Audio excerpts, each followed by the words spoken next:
let's get right back to it with Vivek Ramaswamy here at New England College. One of the greatest challenges, and it has been for decades, is the failure to deal with illegal immigration in any form from any part of the world.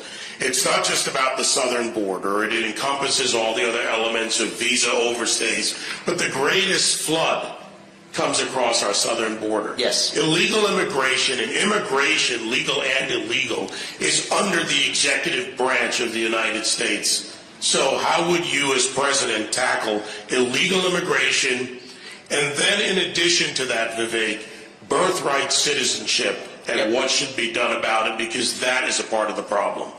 Sure, absolutely. So here's the best border policy of all. Let's start with this. Stop creating the incentives for people to illegally enter this country.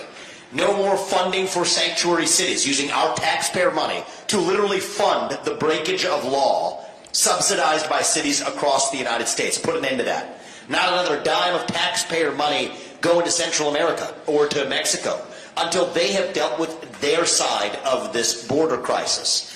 And then I would go one step further and say that the crisis is so bad now that building the wall is not enough. It was a start, but that's not enough. They're building cartel-financed tunnels underneath that wall, trucks, vehicles driving their way through. So what are we going to do? Use our own military to seal the Swiss cheese of our own southern border. If we can do it to protect somebody else's border, we can absolutely do it to protect our own southern border, and by the way, our northern border here too. Tomorrow I'm going to be visiting the northern border here in New Hampshire, making a trip all the way up to Pittsburgh. That's going to be the next frontier after we've sealed our own southern border in this country. Now there's one frontier that I've been unique in reaching on legal grounds. Ending the incentive to come here, one of those things is birthright citizenship for the kids of illegal immigrants. I will end it for illegal aliens and their children. Here's why. It was never intended to cover people who came to this country illegally. Read the 14th Amendment.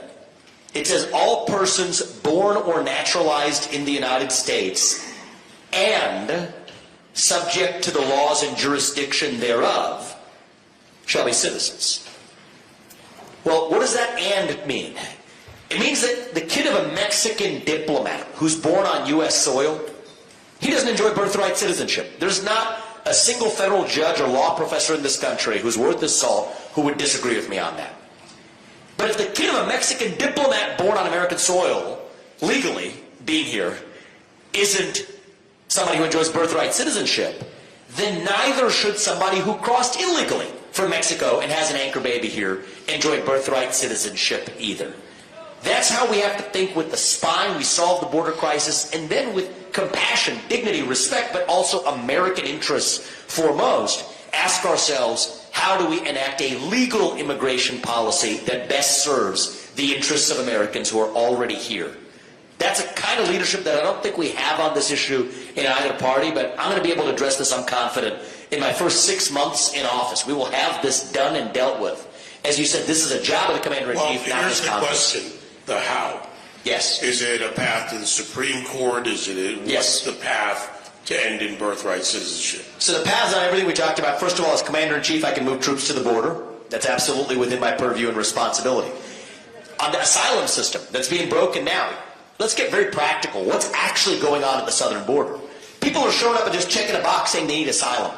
You could say, for asylum, you require proof of political persecution, not that you just feel like checking the asylum box. That'll solve 50% of the problem right there. Then on birthright citizenship, we will take this to the Supreme Court and win. I think we will win at least 5-4, if not 6-3, with the current Supreme Court.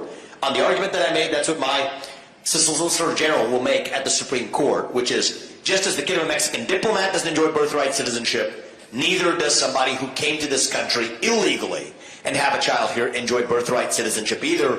Read the text of the 14th Amendment, that's what it says. And you know what, I do have the cojones to say that.